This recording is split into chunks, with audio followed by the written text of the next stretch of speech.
All of Christianity hinges on the resurrection of Jesus. All of reality hinges on this one event. If Jesus rose from the dead, Christianity is true, and anything opposed to Christianity is false. Jesus was crucified. This historical fact has been well attested by friends and enemies of Jesus alike. He was then buried by Joseph of Arimathea. 3 days later, his tomb was empty. The empty tomb is also corroborated by friends and enemies of Jesus. The earliest sources we have say one of two things about the empty tomb. A, Jesus miraculously rose from the dead, or B, the disciples, followers of Jesus, stole his body. Not only do the different groups in the first century agree the tomb was empty, but we can also be sure the tomb was empty for other reasons. If it was occupied, the Jewish and the Roman authorities would have the motivation and the means to present the dead body of Jesus and extinguish Christianity forever on the spot. The disciples of Jesus had no good reasons to steal the body. This crime would only bring pain, suffering, torture, and death. Not great reasons to invent a hoax. And we will see shortly some other data points that would be inconsistent with an occupied tomb, but fit like a perfect puzzle piece with the empty tomb. Jesus was crucified, he was buried. 3 days later, his tomb was empty. It was first discovered empty by women. Women at the time were not considered reliable witnesses. In fact, their voice carried zero weight. The criterion of embarrassment is one test historians use to help determine the truthfulness of historical accounts. Applied to this situation, if anyone in the first century was inventing a story as some elaborate hoax to trick people into believing Jesus rose again, they absolutely would not say women discovered the empty tomb.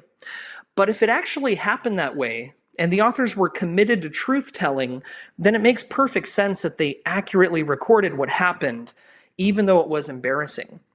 Another embarrassing moment occurred shortly following this. The women report the empty tomb to the disciples, and they do not believe the women. Again, this is an embarrassing moment. Even the closest followers of Jesus do not believe in his resurrection. If you were making up a hoax, you wouldn't include that detail. What changed the disciples' minds and convinced them that Jesus was alive? Jesus himself, in the flesh, risen to life again, appeared to the disciples. He appeared to them not in some sort of dream or in a vague way. He ate dinner with them. He walked with them. He talked with them. He had them touch the nail scars from the crucifixion just days earlier.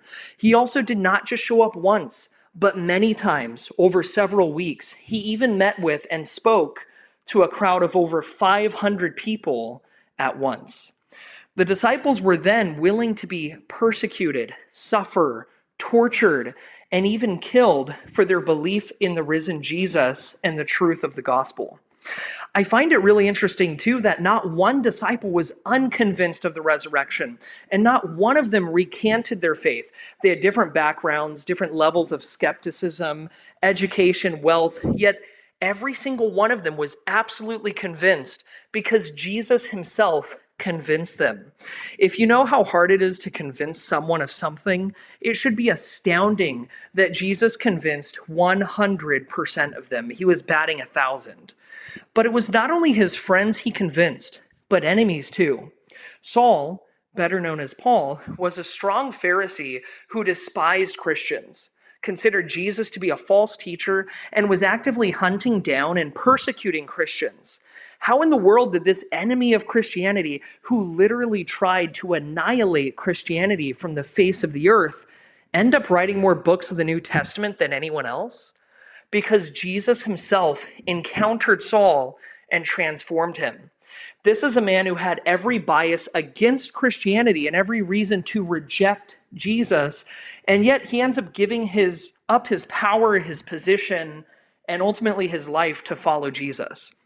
James and Jude were younger brothers of Jesus. They had the same mom, Mary. Interestingly, they were not followers of Jesus during his 3 years in public life. They rejected him. How is it then that both of them end up writing books in the New Testament? And how is it that James becomes the leader of the Christian church in Jerusalem? because Jesus himself appeared to them and they completely changed their minds and their hearts. They followed Jesus no matter the cost. Shortly after the death, burial, and resurrection of Jesus, Christianity spread like wildfire in Jerusalem, the same place Jesus was recently crucified, and then across the entire Roman Empire. This was at a time where converting to Christianity would mean almost certain persecution, suffering, and death. Jesus lived, he was crucified, he was buried. 3 days later, his tomb was empty. 100% of his disciples were convinced by Jesus himself that he rose again. Skeptics and enemies of Christianity were converted and believed in Jesus. He showed up and spoke with hundreds of people after he was crucified and rose again. And thousands of people were convinced by this testimony just after the crucifixion itself in the same city where Jesus was crucified. The resurrection of Jesus is a robust account that cannot easily be explained away. In fact, in nearly 2,000 years since his death, burial, and resurrection, not a single theory has been able to explain these events in history except for the resurrection. We will conclude with looking at a creed of the earliest Christian church. Scholars believe this creed dates possibly back to the exact year of the events themselves. For I passed on to you as most important what I also received, that Christ died for our sins according to the Scriptures, that he was buried, and that he was raised on the third day according to the Scriptures, and that he appeared to Cephas, then to the 12. Then he appeared to over 500 brothers and sisters at one time. Most of them are still alive, but some have fallen asleep. Then he appeared to James, then to all the apostles.